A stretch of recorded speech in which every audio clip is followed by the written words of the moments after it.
محمد جبریل اتاری صاحب امام جامع مسجد بغدل سے گزارش کرتا ہوں وہ 10 منٹ میں اپنے خطاب کو مکمل کریں.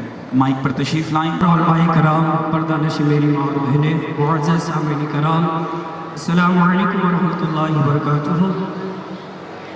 الحمدللہ رب العالمین والعاقبۃ للمتقین والصلاة والسلام علی سید المرسلین. اما بعد فاعوذ باللہ من الشیطان الرجیم. بسم اللہ الرحمن الرحیم. اقرأ باسم ربک الذی خلق.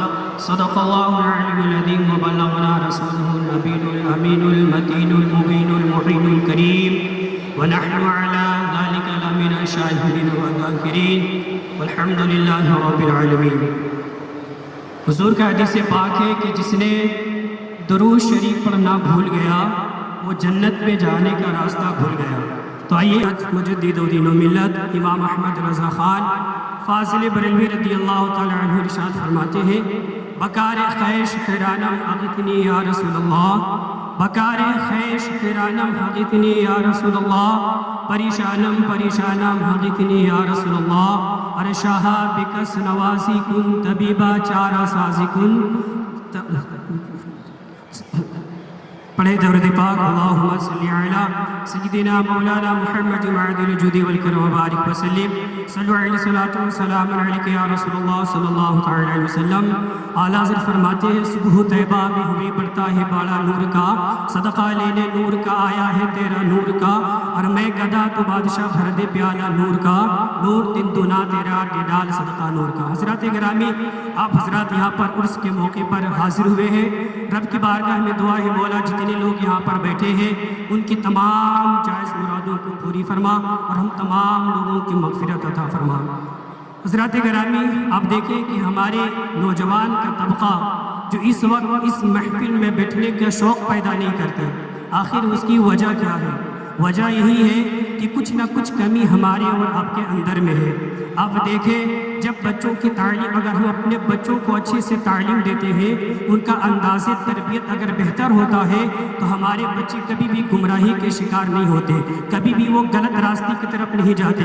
تو غلطی ہمارے اور آپ کے اندر میں ہے کہ ہم اپنے بچوں کو اچھی تعلیم نہیں دیتے ہیں، ہم اپنے بچوں کو اچھی تربیت نہیں دیتے ہیں. پھر جب وقت نکل جاتا ہے تو پھر ہمارے گھر کے بڑے چچا لوگ، ہماری مائیں بہنیں خون کے آنسو روتے ہیں اور کہتے ہیں کہ ہمارا بیٹا میری بات نہیں سنتا ہے، میرا کہا نہیں مانتا ہے، ہمارا بچہ ہمارے ہاتھ سے نکل گیا ہے. تو ظاہر سی بات ہے کہ جس وقت ہمیں اپنے بچوں پر کڑی نظر رکھنی چاہیے اس وقت ہم اپنے بچوں پر نظر نہیں رکھتے ہیں. جب وقت نکل جاتا ہے، بچے بگڑ جاتے ہیں تو پھر الزام ہم اپنے بچوں پر لگا دیتے ہیں. حضور علیہ الصلوۃ والسلام نے فرمایا کہ آپ اپنے بچوں کو 3 چیزیں سکھائیں.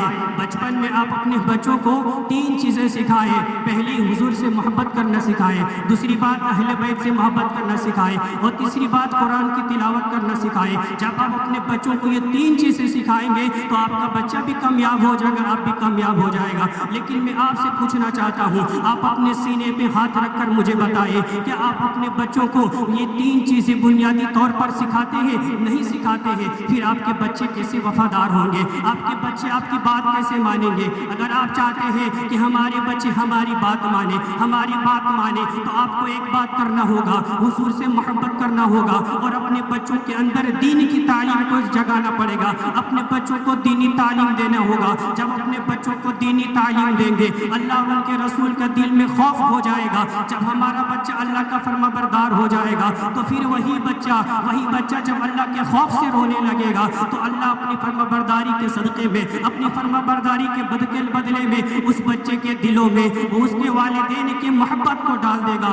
پھر جب اللہ اس کے بچوں کے دلوں میں ان کے والدین کی محبت کو ڈال دے گا تو پھر یاد رکھنا وہ بچہ زمانے میں لاکھ گنہگار ہو سکتا ہے لیکن وہ اپنے ماں باپ کا کبھی گستاخ نہیں ہو سکتا ہے، اپنے ماں باپ کا بے ادب نہیں ہو سکتا ہے. لیکن آج اگر دیکھا جائے تو ہماری معاشرے کا عالم کیا ہے؟ معاشرے کا جائزہ لے تو آپ کو پتا چلے گا. آج جیسی ماں کرتی ہے ویسی بیٹی کرتی ہوئی نظر آتی ہے، جیسا باپ کرتا ہے ویسا بیٹا کرتا ہوا نظر آتا ہے. میں آپ سے کہنا چاہتا ہوں، آپ اپنی زندگی اس طریقے سے گزارو تاکہ کل تمہارے بچے جب بڑے ہو جائیں گے تو کوئی غدار نہیں کہلائیں گے بلکہ سب کے سب وفادار کہلائیں گے۔ آج کہاں مر گئی ہماری غیرت؟ مسلمانوں ذرا سنو، ہمیں مرنا بھی ہے، ہمیں قبر میں بھی جانا ہے، ہمیں کل میدان محشر میں کیا منہ دکھاؤ گے رب کو؟ کیا کہو گے کہ مولا مجھے نماز پڑھنے کا ٹائم نہیں ملا، مجھے قرآن کی تلاوت کرنے کا ٹائم نہیں ملا، مجھے روزہ رکھنے کا ٹائم نہیں ملا۔ آخر تم جھوٹ بول کے جاؤ گے کہاں؟ جھوٹ بولنا گناہ ہے۔ اس لیے آج کی ہماری مائیں بہنیں پردہ نہیں کرتی ہے، آج کے نوجوان دن بھر کان میں ہیڈ فون لگا کر میوزک سنتے رہتے ہیں۔ آخر اس کا نتیجہ کیا نکلتا ہے کہ وہی بچہ جب بڑا ہو جاتا ہے تو کسی کے دل میں یہ ارمان ہوتا ہے میں بڑے ہو کر کرکٹر بن جاؤں، کسی بچے کے دل میں یہ خواہش ہوتی ہے میں بڑے ہو کر ڈانسر بن جاؤں، کسی بچے کے دل میں یہ خواہش ہوتی ہے میں بڑے ہو کر فلم ایکٹر بن جاؤں۔ میں آپ سے کہنا چاہتا ہوں آخر اس کی وجہ کیا ہے؟ وجہ یہی ہے کہ آپ اپنے بچوں کو شروع سے نبی کی تعلیم نہیں سکھائے، دینی تعلیم نہیں دیے۔ اگر آپ اپنے بچوں کو شروع سے دینی تعلیم دیتے، نبی کا دین سکھاتے تو وہی بچہ جب کل بڑا ہوتا تو کوئی غوث اعظم بنتا، کوئی خادر علی شاہ بنتا، کوئی حضور بندہ نواز بنتا، کوئی وارث پاک بنتا، کوئی صابر پاک بنتا۔ اگر کل کی ماں بہنیں باحیا میں رہتی تھی، پردے میں رہتی تھی، تبھی تو ان کے بچے کوئی غوث اعظم ہوتا تھا، کوئی امام اعظم ہوتا تھا، کوئی امام مالک ہوتا تھا، کوئی امام شافعی ہوتا تھا، کوئی امام غزالی ہوتا تھا۔ کیونکہ جیسی ماں ہوتی ہے ویسی بیٹی ہوتی ہے،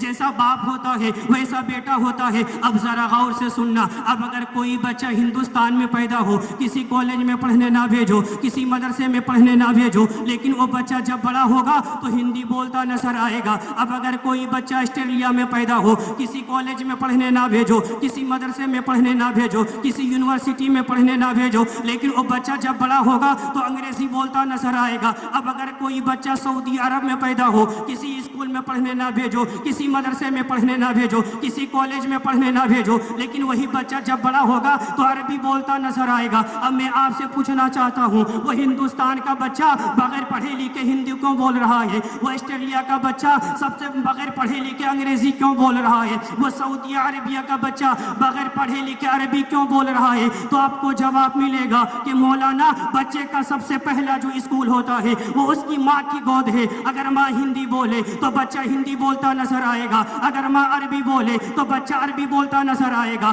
اگر ماں اردو بولے بچہ اردو بولتا نظر آئے گا۔ تو آپ یہاں سے ایک پیغام لے کر جائے، اس آستانہ قادریہ سے آپ ایک پیغام لے کر جائے کہ اگر ماں ہندی بولے تو بچہ ہندی دا ہو جائے، اگر ماں عربی بولے تو بچہ عربی دا ہو جائے، اگر ماں انگریزی بولے تو بچہ انگریزی دا ہو جائے۔ تو میں قسم پروردگار عالم کھا کر کہتا ہوں کہ اگر ماں نماز پڑھے گی تو بیٹی بھی نماز پڑھے گی، اگر باپ نماز پڑھے گا تو بیٹا بھی نماز پڑھے گا، اگر ماں قرآن کی تلاوت کرے گی تو بیٹی بھی قرآن کی تلاوت کرے گی، اگر باپ قرآن کی تلاوت کرے گا تو بیٹا بھی قرآن کی تلاوت کرے گا۔ کیونکہ جیسی ماں ہوتی ہے ویسی بیٹی ہوتی ہے، جیسا باپ ہوتا ہے ویسا بیٹا ہوتا ہے۔ اگر ماں فاطمہ زہرا ہو اور باپ مولا علی ہو تو بیٹا شہیدوں کے سردار حسین اعظم ہوتا ہے، اور اگر ماں فاطمہ ام الخیر ہو اور باپ ابو صالح ہو تو بیٹا ولیوں کے سردار غوث اعظم ہوتا ہے۔ اس لیے تعلیم بہت ضروری ہے۔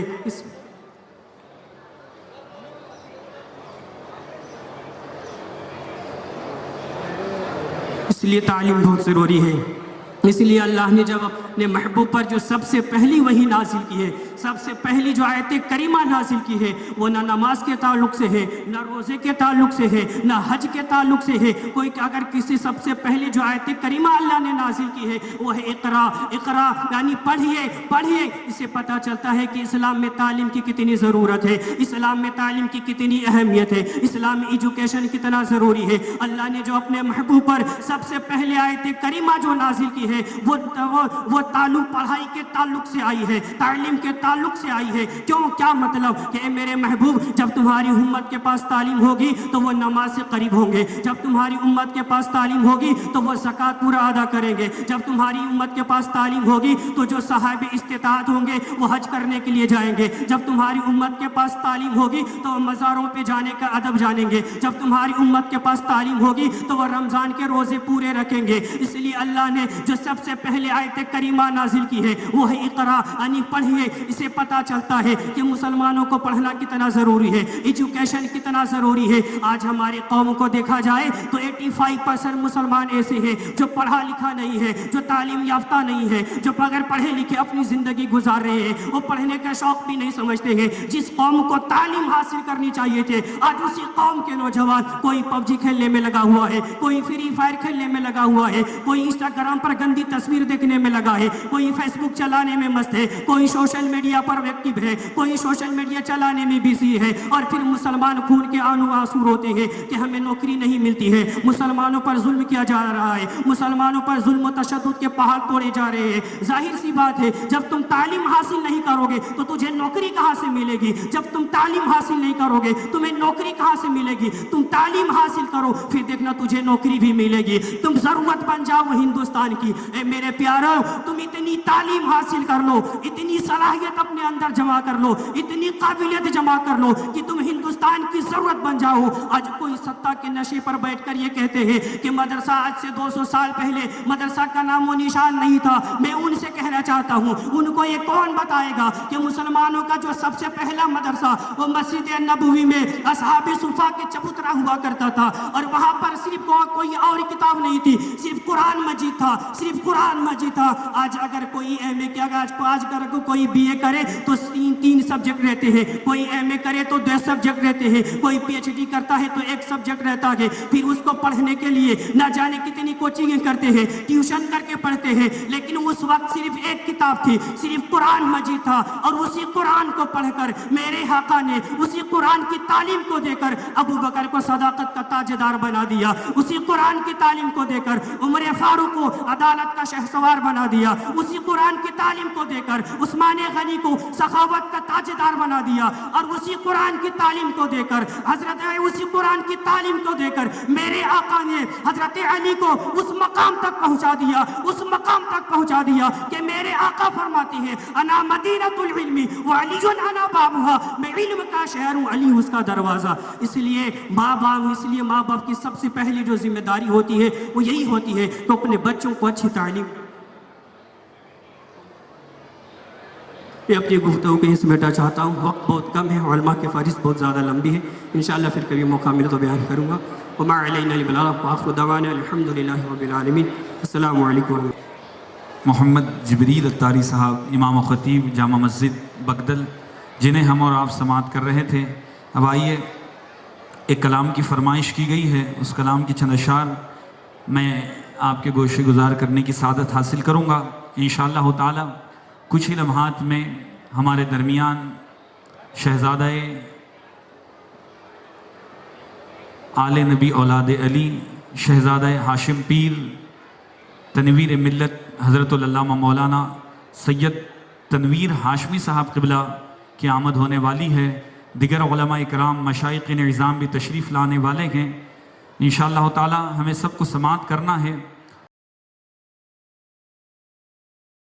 السلام علیکم ورحمۃ اللہ تعالی وبرکاتہ.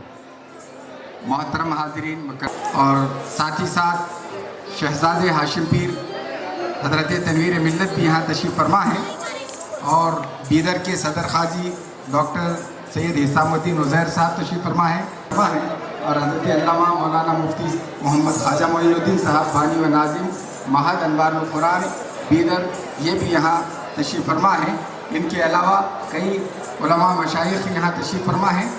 میں ایک ادارہ قائم کیا گیا ہے جو تقریباً 42 سال سے یہ ادارہ چل رہا ہے، لیکن اس کو ترقی دیتے ہوئے حضرت قبلہ نے اس ادارے میں شروع سے لے کر عالم تک کی تعلیم کا انتظام کیا ہے. اور وہ بھی تعلیم ایسی ہے کہ تقریباً 500 طلباء و طالبات یہاں پر زیر تعلیم ہیں، اور تمام کے تمام کے لیے کتابیں، ڈریس، پین، کاپی، ہر چیز مفت رکھی گئی ہے. الحمدللہ مکمل حضرت قبلہ اپنے جیب خاص سے اس خرچ کو اٹھا رہے ہیں اور طلباء کے لیے تعلیم فراہم کر رہے ہیں. یہ بڑی خوش آئندہ بات ہے، مبارکباد ہے. میں حضرت قبلہ کو اس موقع پر مبارکباد دوں گا. تو آج یہ ادارہ ترقی کرتے کرتے الحمدللہ 100 سے زائد بچیاں